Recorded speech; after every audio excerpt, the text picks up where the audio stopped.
Hi, this is David at MASH IT, and tonight we're going to look, by popular request, at undervolting using throttle stop on our Alienware M15 R4. Now, from all the reviews we've done looking at this machine, we know that Dell lets this machine run very hot at 105 watts full load on this CPU, which even with the vapor chamber cooler maxes its cooling out.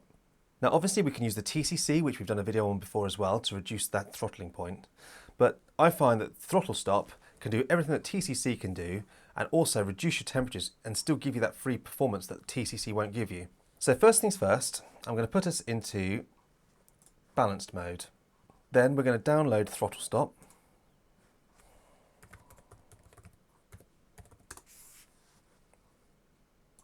There's going to be a link down in the description below. So there we go. It's only small, about 1.8 meg. So I'm going to extract the file and I'm going to run the throttle stop exe. Now, you'll get a little warning message when you first start this up that it's capable of significantly changing the performance and heat output of your CPU. Use throttle stop at your own risk, but we're going to be doing something that's perfectly safe. So we're going to click OK to that. And here we have our throttle stop window. Now, I'm just going to briefly show you all of the features that we normally use on this main window. Firstly, we've got the profiles.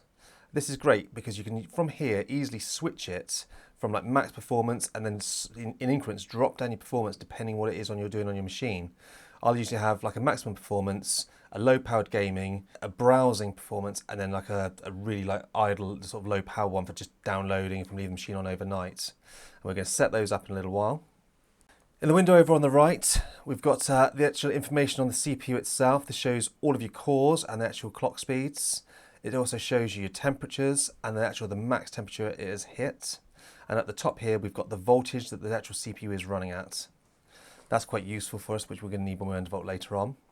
Another important is the package power. You can see at the moment we're using about 16 to 20 watts idling away. And you can see at the moment the maximum has been 35.5 watts, but we've not done anything that's put any load on the system. Now, the main tab we're going to be looking at is the Fivr tab. This is going to adjust our undervolting, and we can also adjust our profiles that we're going to use in a little while here. So we're going to open that up in a second. But before I do any of that, I want to just draw your attention to TS Bench at the bottom. So if I click this TS Bench, it brings us up another little window. Let's just put it up to the right here. And this is a great way to benchmark your system. Now, this will do two things. One, if we benchmark it before and after, you can see what improvements you've made in both thermal and in performance. And two, this will hopefully bring up any errors. So we're going to use this for testing for errors once we've actually completed our actual undervolt. We will use some other tools as well, but this is the first tool we're going to use for testing our system.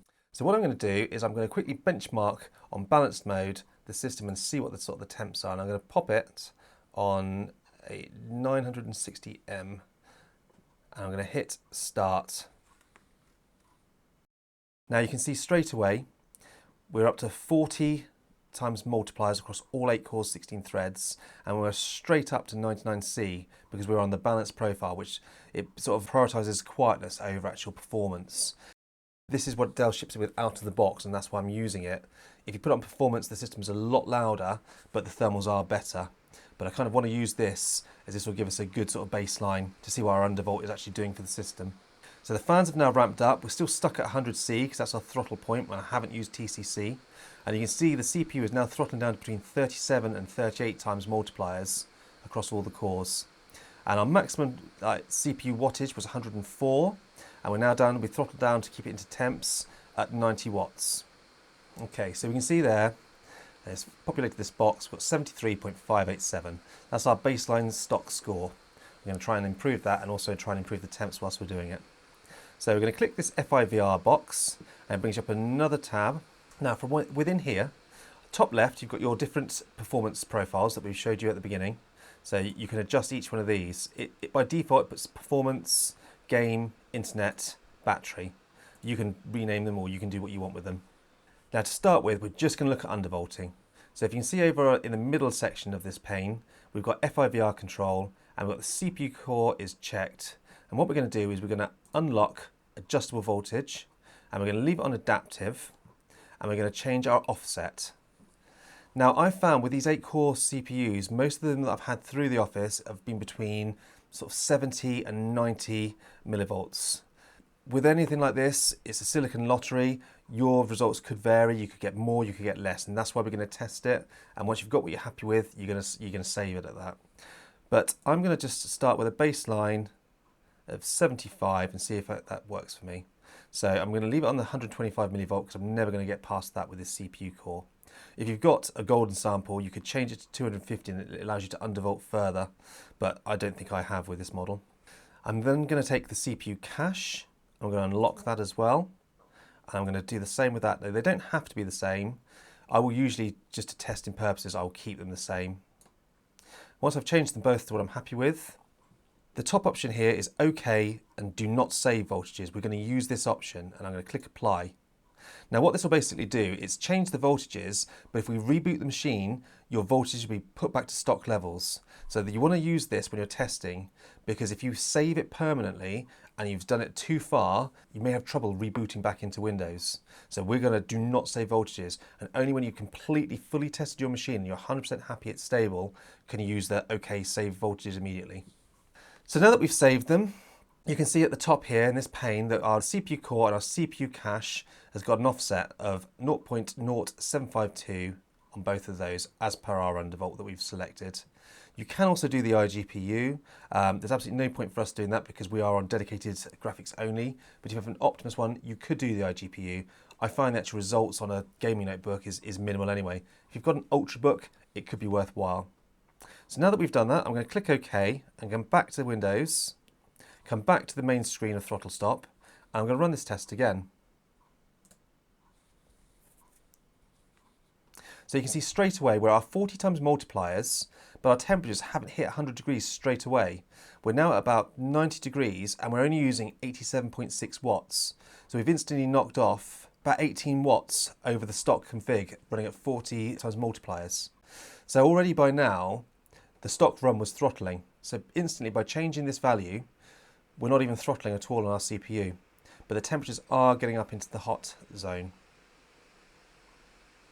This would be too hot for me to be comfortable with.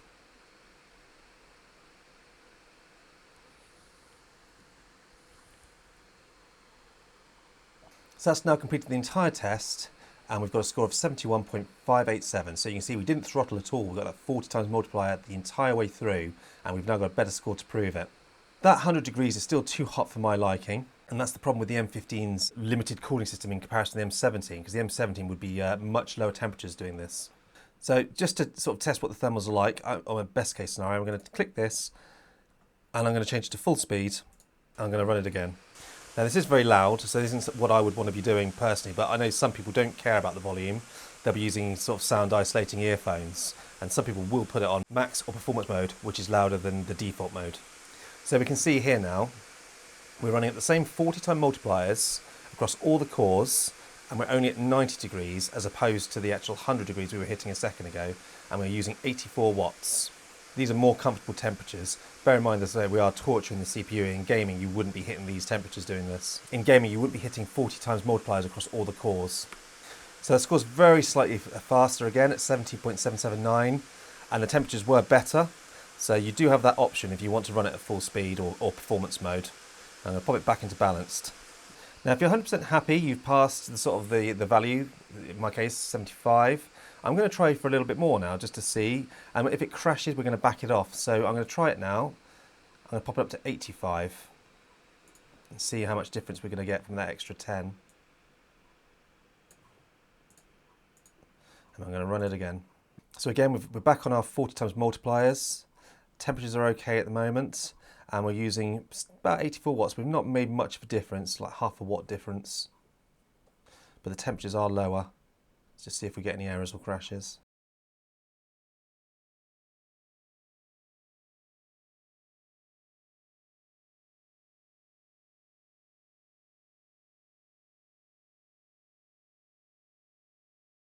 Right, so there we go.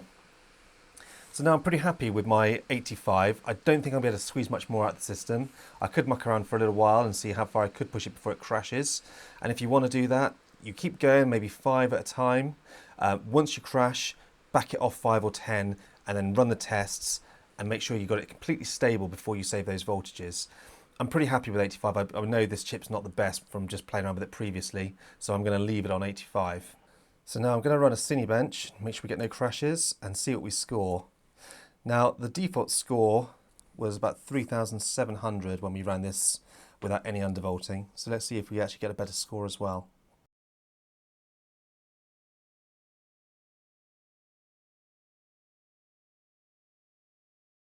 Now the problem with the balanced fan profile is that Dell allows it to get up to 100 before it really starts cranking up the actual fans. So something we will look at in another video is create our own custom fan profiles, because I find performance is particularly loud and balanced doesn't spin it high enough. We need to find something a bit better in between.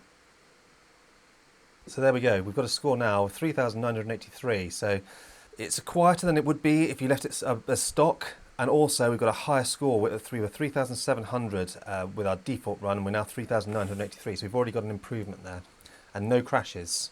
So we're pretty happy with this undervolt. Now the next thing I'm going to just briefly look at, if we're going to change a different profile here, so as you see we've got a performance tab. On our game tab, I'm actually going to drop some of our multipliers. So you can see here, with this 10870, one core is 50 times multiplier, and as you go down the cores, it's dropping it down. So 2 cores is 49, 3 cores 47, and as you can see down through the list. What I'm going to do, I'm going to just drop this down just a couple.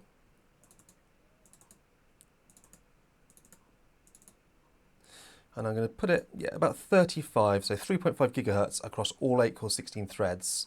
And I'm going to apply that. So we've still got our undervolt on, and we've now got some reduced multipliers. And what we're going to do, I'm going to go back in again.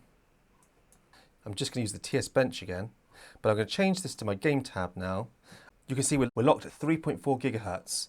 And by dropping that few hundred megahertz off the actual CPU over all of these 8 threads, we're taking 52 watts instead of 84 watts, so a big difference. The temperatures have dropped right down now, and the fans are particularly quiet. So you'll find in most games, because most games aren't going to use all of your 8 cores anyway, it's still going to tab up quite nicely on like 1, 2, 3, 4 and 5 cores, etc. But if it's using 8 cores, you're dropping it down to 34 times. This is going to make your system run cooler. So now you can see the temps are in the sort of early 80s, the fans are hardly even spinning. I can hardly hear the fans at all. But obviously, we're going to get a slight impact on performance by doing this. You won't probably find any difference in frames per second in games, and we can test that at a later time. So there we go, you can see it's added about 9 seconds over our best score by doing this. So there is a slight performance hit on it, but this is like if you were gaming, you wouldn't notice that at all because you wouldn't be using all 8 cores anyway. So what I'm going to also do now is I'm just going to show you how I set my system up. So I will leave my performance as stock in case I do want that full stock performance. I'll put my game, I'll say I'll drop it down. I'll be quite happy with those multipliers I put in there. For internet, I'll drop it right down again because there's no way I need all of this power. And then for my last one, just battery, I'm just going to drop it down to the absolute minimum.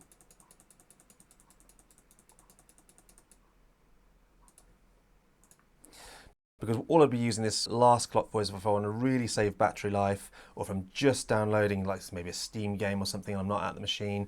I don't want to be wasting the battery or the performance, so I just don't care about it. So I'm going to put it on this one and save a bit of electricity. So there we go. So I can click OK now. And whenever I change one of these, if I literally change this now to battery and I run this again, it's just to show you what's going to happen.